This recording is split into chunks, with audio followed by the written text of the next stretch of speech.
good morning. Welcome to Chemistry School of Learning YouTube channel. See, PGTRP portion Unit 10 நடத்திட்டு இருக்கோம். அதில் நம்ம இன்னைக்கு பார்க்குறது UV visible spectroscopy.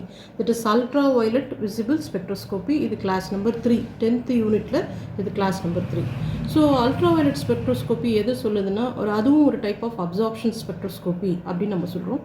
இந்த absorption spectroscopy explain பண்ணுறது எப்படின்னா it is an analytical method that can measure the analyte quantity depending on the amount of light received by the analyte அப்படின்னு சொல்லுவோம். அப்சார்ப்ஷன் ஸ்பெக்ட்ரோஸ்கோப்பின்னு எடுத்துக்கோங்க. புரிஞ்சிக்க வேண்டியது எந்த பொருள் எடுத்துகிட்டு நம்ம பண்ணுறோமோ அதோட இதை எந்த அளவுக்கு அது ரிசீவ் பண்ணிக்குது, amount of light received by the analyte. Okay, இந்த அப்சார்ப்ஷன் ஸ்பெக்ட்ரோஸ்கோப்பியில் லாஸ் இருக்குது. First Lambert's law and Beer's law அப்படின்னு 2 லா பார்க்கணும். இந்த லாம்பர்ட்ஸ் அண்ட் பியர்ட்ஸ் லா என்ன சொல்லுதுன்னா, இந்த கார்லேஷனை ஞாபகம் வச்சுக்கோங்க.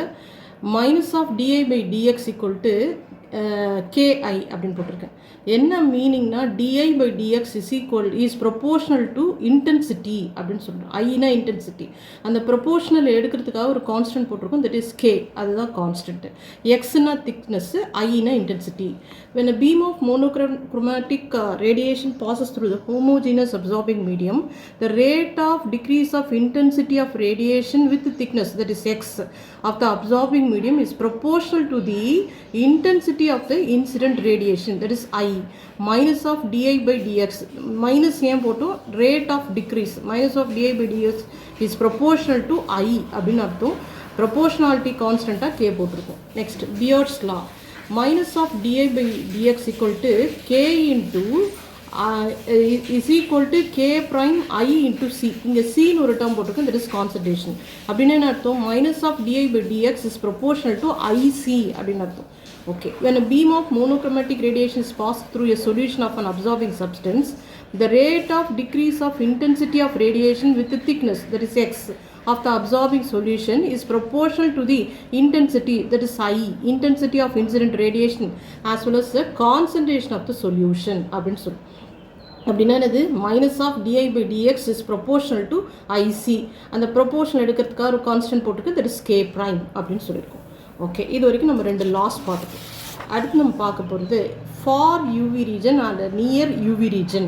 இது நம்ம கண்டிப்பாக தெரிஞ்சிருக்கணும். 100 to 200 நானோமீட்டர் இருந்தால் ஃபார் யூவி ரீஜன், வேறு 200 to 400 நானோமீட்டர் இருந்தால் near UV region, below 150 nanometre இருந்தால் அது வேக்யூம் ரீஜன் அப்படின்னு சொல்கிறோம். இது இம்பார்ட்டண்ட். ஓகே, நெக்ஸ்ட் நம்ம பார்க்குறது டைப்ஸ் ஆஃப் எலக்ட்ரானிக் டிரான்சிஷன் அப்படின்னு சொல்கிறோம். இந்த டயக்ராமை பாருங்கள். Sigma, pi star, sigma, pi orbital, n orbital, pi star, n sigma star. இந்த ஸ்டார் எல்லாம் ஆன்டி பாண்டிங் தெரியும், இதெல்லாம் வந்து பாண்டிங் அப்படின்னு தெரியும். ஸோ இப்போ இந்த சிக்மாலேருந்து சிக்மா ஸ்டாருக்கு டிரான்சிஷன் இருக்குது, பையிலேருந்து பை ஸ்டாருக்கு டிரான்சிஷன் இருக்குது, என் டு சிக்மா ஸ்டாருக்கு டிரான்சிஷன் க்ரியேட் ஆகுது. அதே மாதிரி என் டு பை ஸ்டாருக்கு டிரான்சிஷன். அப்போ 4 டைப் ஆஃப் டிரான்சிஷன் இருக்குது அப்படின்னு சொல்கிறேன். Sigma to sigma star transition இருக்குது, pi to pi star transition இங்கே இருக்குது, and n to sigma star transition பாண்டிங்லேருந்து ஆன்டி பாண்டிங், நான் பாண்டிங்லேருந்து ஆன்டி பாண்டிங்கு டிரான்சிஷன் இருக்குது. Next n to pi star, நான் பாண்டிங்லேருந்து பை ஸ்டார் ஆன்டி பாண்டிங்கு டிரான்சிஷன் இருக்குது. 4 டைப் ஆஃப் டிரான்சிஷன் இந்த டயக்ராம் பார்த்தா புரிஞ்சுப்பீங்க. எப்போ யூவி படிக்கிறோமோ அப்போயே குரோமோஃபோர், ஆக்சோக்ரோம் அந்த வேர்டை படிக்கணும். குரோமோஃபோர்னா என்ன, any isolated covalently bonded group the show a characteristics absorption the UV or the visible region. ஒரு அப்சார்ப்ஷன் வந்து ஒரு சர்டன் ஏரியா குரூப்ஸில் மட்டும் இருக்கும்.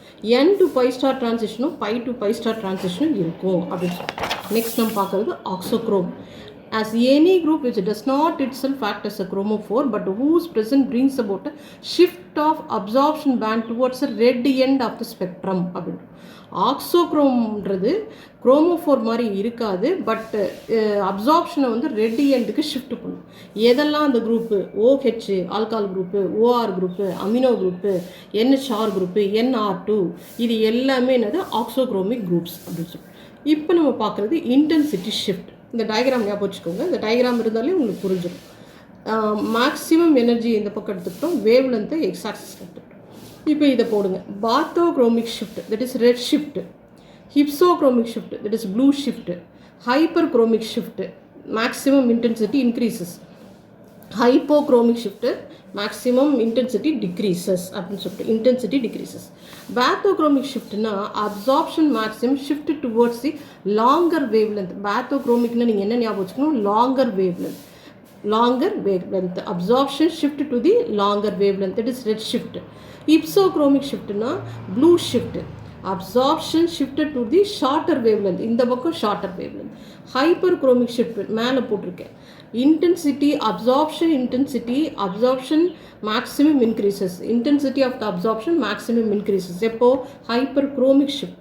Hypochromic shift na the effect due to intensity of absorption maximum decreases, கீழன்றதுனால அது டிக்ரீஸ் ஆகுது அப்படின்னு சொல்கிறோம். ஸோ இது வந்து இன்டென்சிட்டி பற்றி நம்ம தெரிஞ்சுக்க வேண்டியது.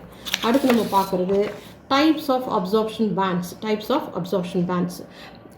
கே பேண்டாக இருந்தால் அங்கே என்ன transition, pi to pi star transition அப்படின்னு சொல்லுவோம். பை பாண்டிங், பை ஸ்டார்ன்றது ஆன்டி பாண்டிங். ஆர் பேண்டாக இருந்துன்னா n to pi star transition, என்னன்னா non bonding to anti bonding. B பேண்டாக இருந்தால் pi to pi star transition நடக்கும். இ பேண்டாக இருந்தால் electronic transition in the benzenoid system அப்படின்னு சொல்லுவோம். It is types of absorption bands.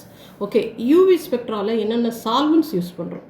Okay, ethanol, hexane, methanol, water, benzene, chloroform, tetrahydrofuran, carbon tetrachloride, இது எல்லா சால்வெண்ட்டும் நம்ம யூஸ் பண்ணுறோம்.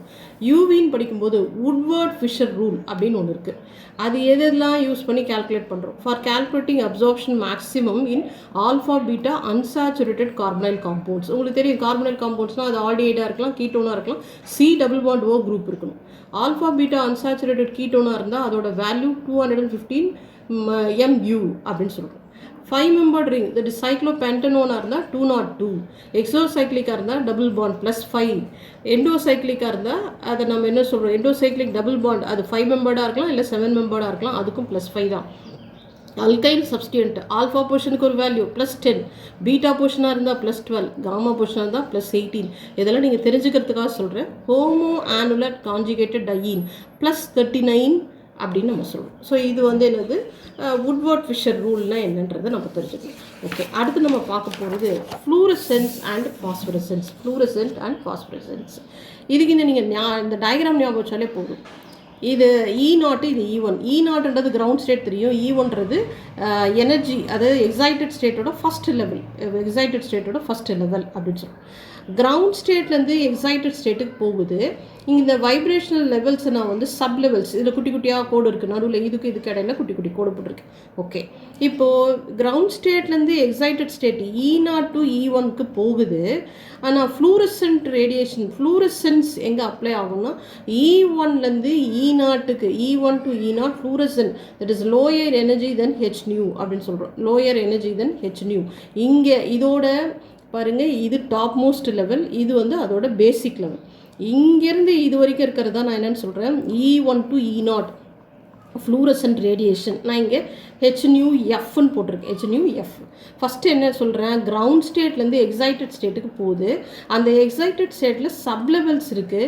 இது E1 ஓவராலாக நான் சொல்கிறேன். இதில் குட்டி குட்டியாக நான் கோடு போட்டிருக்கேன்.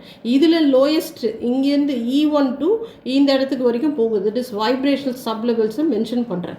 இப்போ இதோட லோயர் லெவல்லேருந்து E0க்கு போனால் இதையும் நம்ம என்னென்னு சொல்கிறோம், E1ன்னு தான் சொல்கிறோம். ஸோ E1 டு E0க்கு வந்ததுன்னா that is fluorescent radiation, lower energy than Hν அப்படின்னு சொல்லுவோம்.